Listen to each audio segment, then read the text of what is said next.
Alright, so we're going to start section 3.2. And section 3.2 is rational numbers. I need you all to be quiet.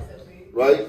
Actually, I want to sit right there. But before we talk about I want to sit right here. rational numbers, what I want you to do is this. I want to talk about the set of numbers to begin with, right? So go up there, go behind. No, not in front of my thing. Go behind it. Oh yeah, that. So we have we need to first talk about the sets, right? Does anyone need paper? Me. Actually, never mind. I have some in my binder. I need an eraser though. That's good. I need to reach my water bottle. It looks crusty.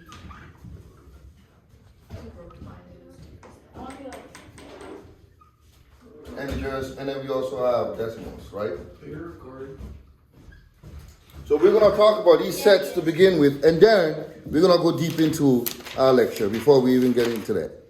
So, first, we need to talk about natural numbers, right? When you hear the word natural numbers, okay? Natural numbers begin at what? At 1. So 1, 2, 3, 4, all the way to infinity, right? Those are called natural numbers. Natural numbers, just natural, the word natural. Next is whole numbers. Now, whole numbers, unlike natural numbers, they begin at 0. Okay, 0, 1, 2, 3, 4, all the way to infinity, right? So those are whole numbers. Okay? So what's the difference? It begins at where? At 0, one's doesn't. Whole numbers begin at 0. Natural numbers begin at 1. Okay? And then we have integers. Now the integers, they begin at negative infinity. So we have, let's say, negative 5, negative 4, negative 3, negative 2, negative 1, 0, 1, 2, 3, 4, all the way to infinity. Those are called integers. Okay, those are integers. Okay? And then we have decimals. Now decimals are all of these plus decimal numbers like negative 6.5, negative 5.4, and all of that, right? 1, 2, 3.5, and all of that are called decimals, okay? And then the next set, after this set, is the set of what? Rational numbers. Rational numbers, okay? Now, natural numbers are the easiest, and integers is what we've been used to. Like, so far we've talked a lot about integers, and then yesterday, or like last week, we began to talk about fractions, okay? A lot of you guys don't like fractions because you don't like to deal with like lowest common denominators and things like that, but it's not that hard, okay? It's really not that complicated. So I'm gonna erase this real quick, right? You need it? I'll keep it. So, now today we're gonna talk about rational numbers. And before we talk about it, we need to know what is a rational number? Rational, right? What do you hear when I say rational? What's the keyword there? Ration, or what else? Ratio. Ratio. A ratio is what? A ratio is a fraction, right? So basically, by definition, a rational number is a number that can be written as a fraction, right? A number that can be written as a fraction is called a rational number. Does that make sense? A number that can be written as a fraction is called a rational number. For example, 1. 1 is a rational number, right? Because can 1 be written as a fraction? Yes or no? Yeah. How would you write 1 as a fraction? 1 over 1. 1 over 1. Excellent. 1 over 1. What about 0? Can you write 0 as a fraction? No. No. Yes, we can. You just said it. What is it? 0 over 0. No, 0 over 0, that's an indetermination in calculus. 1 over 0. No, 0 over 1. 0 over 1. You know what? 1 over 0 is actually infinity. Once you get to calculus, we're going to talk about that, right? What about negative 3? Can you write negative 3 as a fraction? Yeah. So what is it going to be? I don't know. Probably like negative 3 over negative 3. Negative 3 over what? Over 1. Oh, yeah. Better? Come on. Right? Now, 2/3 is already as a fraction, so we don't need to do that. Now, 0.87 can also be written as a fraction, and we're going to learn how to do that in a minute, right? We're not going to do that just yet, but we're going to learn how to do that. What about 1 1/2? Can you write that as a fraction? Yes or no? What do we call this number? It starts with an N. Mixed. Mixed fraction. right? Mixed fraction. Now here's the thing. Now we're gonna learn how to write mixed fraction as and integers as fractions, which we just started to do, right? So for example, I have 6 and 1/6. How do I turn this into a fraction from a mixed? What do I do? The one and divide. Yes. 6 Mhm. times 6 6 times 6 plus 1 plus 1 which is 37 over 6, right? 6. So that is 37 Yeah. over 6. That's excellent, right? What about negative 23? How would I turn this into a fraction? Put a 1 under. Put a 1 under it, right? Oh. Just put a 1 under it. Sometimes the easiest are the hardest to do, right? Because we think, well, it has to be complicated. No, right? What about 4 and 2/3? Carly, how do I turn this into a fraction? It's a mixed fraction. You make it Mhm. times 4 by 3. Mhm. So that's 12. Mhm. You add it to the 2. So it's 14 over 3. 14/3, right? It's like Carly. Oh, genius. What about this? Sophie, how do I turn 7 into a fraction?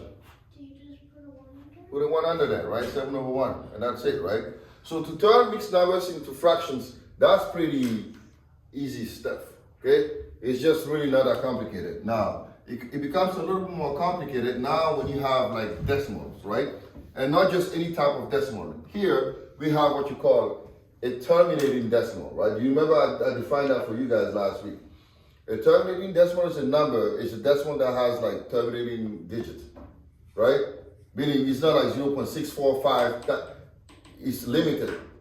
It's 0.64, it's two digits after the decimal. That's a terminating decimal, meaning it ends somewhere, right? It's non-repeating, it's terminating. Does that make sense? What does the word terminate mean? When I say terminate, what does that mean? Destroy. Okay, good. I'm not talking about the terminator now. Terminate is to finish, right? It's to finish something. So this is this decimal can be called a finished number. It's finished, right? Because the ends is 0.64, terminating. It's not unending. It's ending. It's ending somewhere. Does that make sense? Now, how do I turn this 0.64 into a fraction? Put your thinking caps on and figure out how to do this. Well, you take it and then you would go Mhm. 1, 2. All right? And then you would put the dot there. And Uh-huh. then you put it under 1. He's getting there, right? So 0.64, right? Every time I move the decimal, what do I put under the fraction? A 1. No. One place is what? A 10, and then 2 places would be what? 100. 100, right? So if I want to turn this into a fraction, I'm going to start from here, 0.64 over, right? I start with a 1, and I say, okay, every time I move this, I'm going to add a 0. Every time I move this, I'm going to add a 0. So therefore, now we have 0.64 turns into what? Turns into 64 over 100. Does that make sense? Do we all get it? Any questions? No, right? But are we done? Not yet. Simplify it. Because that's the key word. We have to simplify because this is saying what? Write these terminating decimals in their simplest forms. That means you have to simplify the fraction. That would be Now that's what you have to now remember. What goes into 64, that goes into 100. 2. 2. 32. You can start at 30, right? 2. And then what do you have? 50. 32 over 50. Do we stop here? No, we can go further, right? If you know your multiplication table, this becomes a walk in the park. But if you don't, then you have to go step by step, right? So what goes into 32, that goes into 50? 2. 2. How do we know if a number is divisible by 2? It's 16 and 20. Right? 16 and 25, right? You divide it by 2. And then 16 and 25. Can I go any further or do I stop here? Stop here, right? Because there's no number that goes into 16 that goes into 5. Now, here's how you can tell if a number is divisible by 2. Any number that ends with a 0 or a even number is divisible by 2, right? Anytime you see a 0 next to a number, you know that you can divide that by 2. Anytime you see a multiple of 2, you know that you can divide that by 2, or an even number. Any even number is divisible by 2, right? For 3, it's easy also. For 3, if you have, for example, how do I know if this number is here?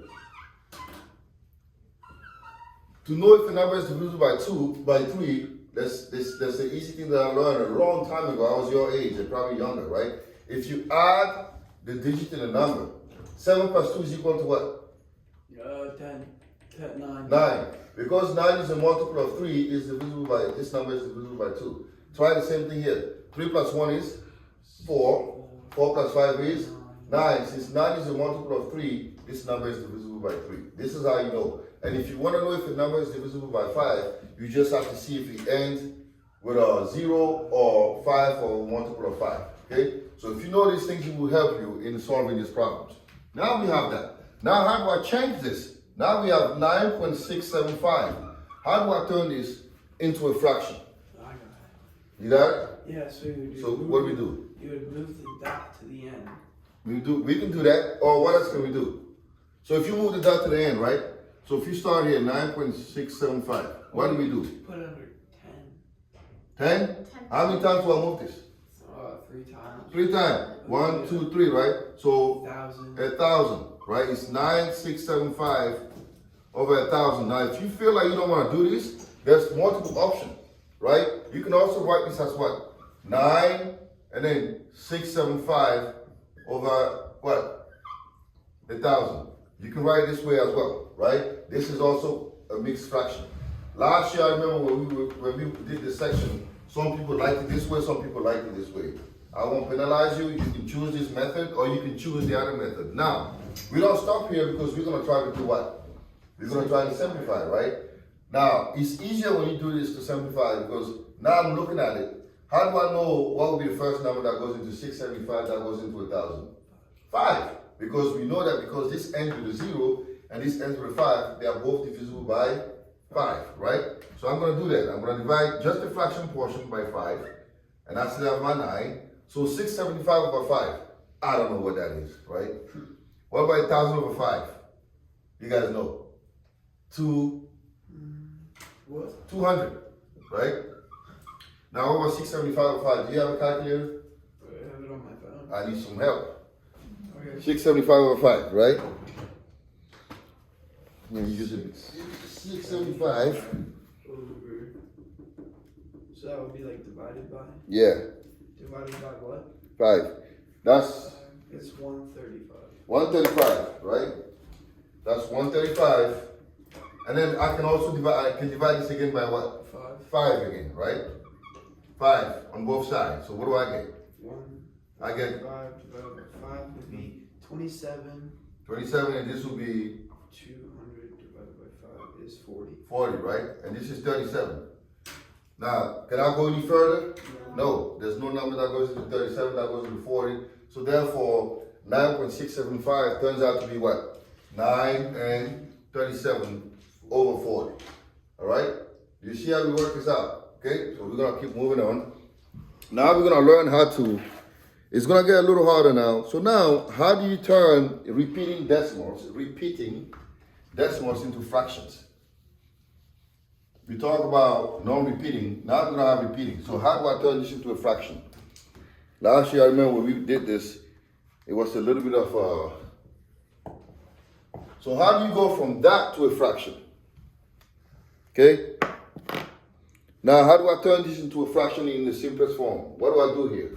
What do you move the dot over? You can move it, Put it under 10. but it'll be a little hard to do that, right? There's a method to this madness. So Put E next to it. we're gonna call this like X, right? X equals 0.666 dot, right? This and these are the same thing, aren't they? Me saying this is the same thing. It's no, don't think this is because it's 666, it means nothing. Okay? We're not scared of that. Are we scared of it? No. Right? So 666, like that, right? We're gonna let X equals this number. Are we good on that? We can't we? Right? So I'm trying to turn this into that, right? These and these are the same. I'm technically saying the same thing, okay? So now what I'm gonna do is this. What if I choose to multiply this by 10? Right? 10x will give me what? 10x will be just me timesing this, multiplying this number by 10. I'm gonna move this, right? It becomes 6.6666. You agree with me on that? Right? So now if I do 10x minus x, which means this minus that, what do I get? If I do 10x minus x, what is that going to give me? 10x minus x would be like It gives you what? If you do this, right? Watch here, pay attention. If you do that, everybody pay attention here. Everyone, right? If I do 10x minus that, this portion is going to go away, isn't it? That's going to cancel out that, so we're going to be left with what? Just 6. Right? And that gives me what? 10x minus x is what? 9x is equal to 6. Now, can I solve for x? yeah. Yes, by doing what? Dividing. Dividing by 9, right? Divided by 9, so x is 6 over 9. And I can simplify this. What goes into 6, that goes into 9? 3. 3. If I divide this by 3, we get what? 1.